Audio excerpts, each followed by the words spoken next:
Oh, McLean's. Oh,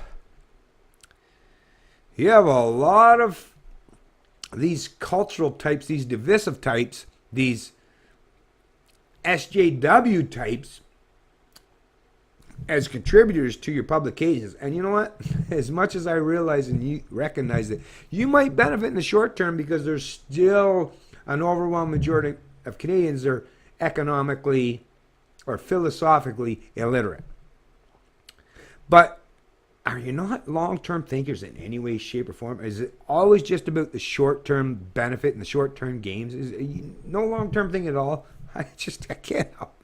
But this kind of stuff is hilarious when you put forth and present these kind of articles and narratives, especially on the internet. They're going to be around forever. I mean, well, maybe I can't suggest forever, but they're going to be around for a long time. People are going to be able to pull them out because I save and archive. Well, they're archived. I mean, archive.is, just checking all that. But anyways, you'll see, like, what you're saying now, you really should be more principled and long-term thinking when you're putting forth these kind of narratives and dialogues. But anyways, I digress.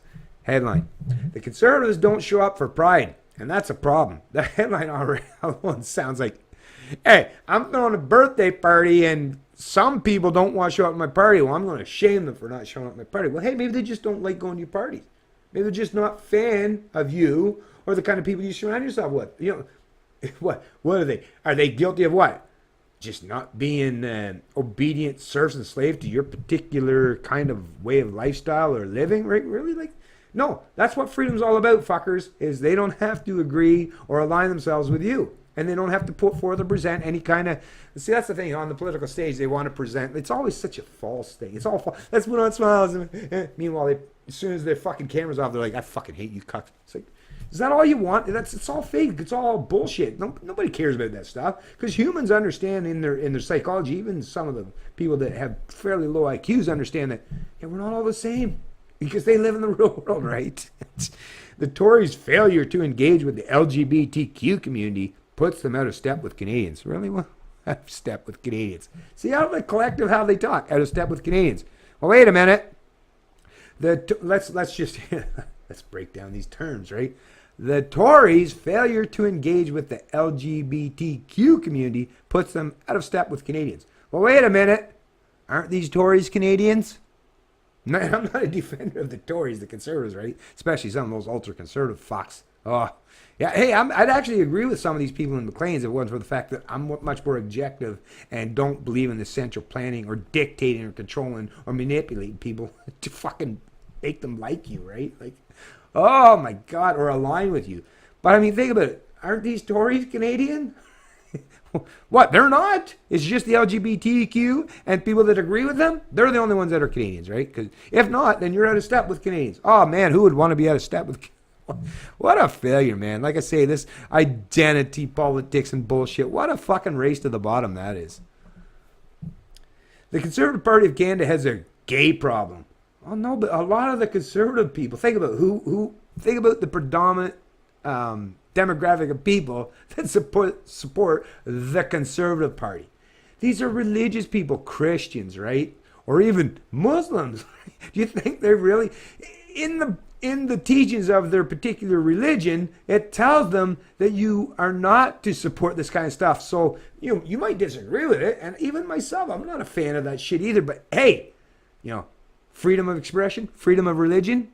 Isn't that kind of like they should be free to think how they want as long as they're not hurting or harming or using violence against these people. But it's the thing, you're trying to force them.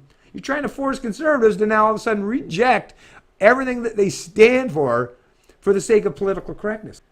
If I'd written that sentence even a year ago, readers would assume backbenchers had been caught scrumming in a men's bathhouse.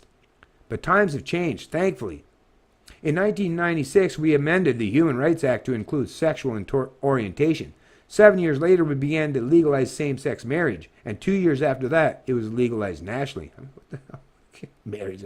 As if you need the government to, hey, I don't love my partner and I am not committed to my partner, whether it's same-sex or not, unless the government deems it's, oh, look, I got a marriage license, so now it's legit, right? Holy shit, man. Mercifully, Canadian values continually change. As a result, we now live in a nation where women can vote, Chinese immigrants don't pay a head tax, and Indigenous children are not sent to residential schools. How did all that happen? Who prevented women from voting? Oh, governments. Who put a head tax on the Chinese? Governments. And who put Indigenous children in these residential schools? Oh, government. But you need government. I don't, like I say, to circle that logic, you know it's ideologically driven. I mean, you know there's no objective standards involved when you talk about that kind of rhetoric, right? Wow. Society evolves. Citizens adopt new values. Progress marches on. Unless you're a Conservative member of Parliament, in which case you can't even march in Canada's largest Pride Parade.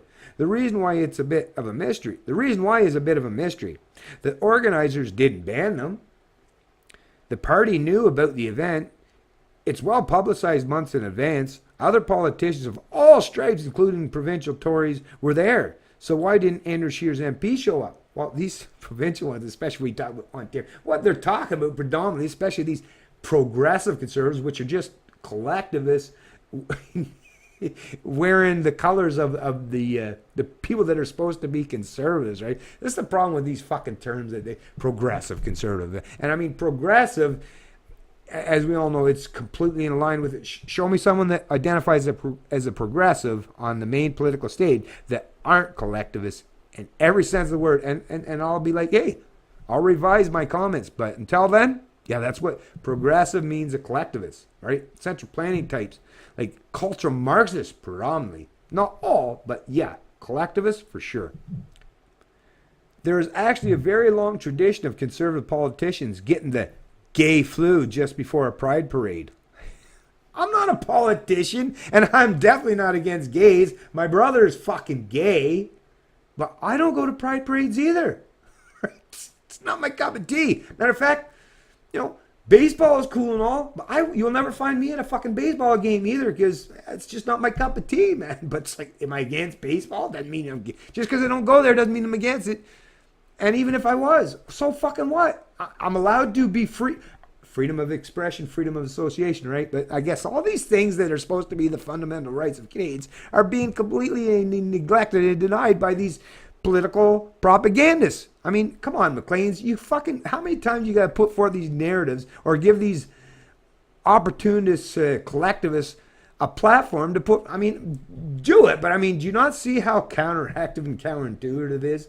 At least, hey, if you're going to do such, if you're going to create that, you should at least do it in a manner so you hear from both sides of the story. Because this one-sided narrative crap, I mean, especially when you're always presented that narrative as the dominant narrative, is like, yeah, you're not going to give any people any ability to think critically if you just constantly put forth the same dialogue, the same narrative. How can someone think critically if they're only, if they've only got tunnel visions? How are they going to be able to think outside the box if they can only look one way, right?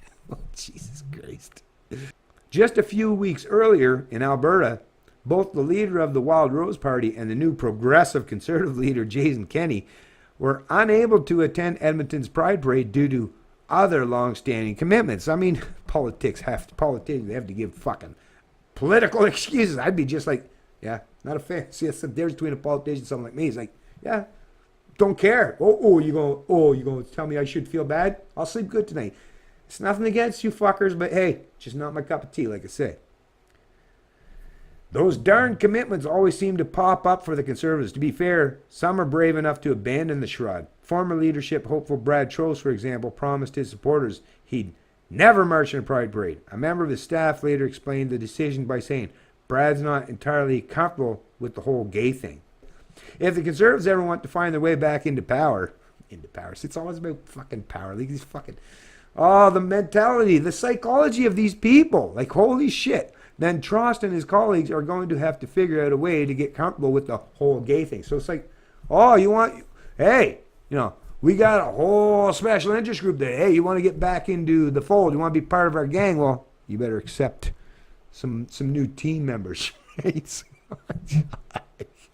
Anyways, I'm not reading any more of this article. This shit is so fucking insane. I don't even know why I put a whole lot of effort in it, but just to point out the ridiculousness, the hypocrisy, the foolishness, the the ideologically driven narrative that's just such a, like I say, just it's nothing of benefit to the Canadian population in these kind of articles. It's just political dialogue, political narrative, divisive bullshit.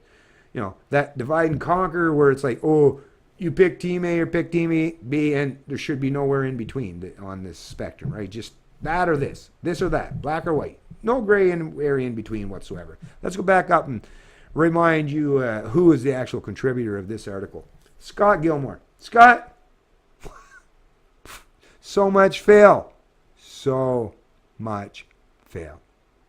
It's Canadian Libertarian, and I love liberty.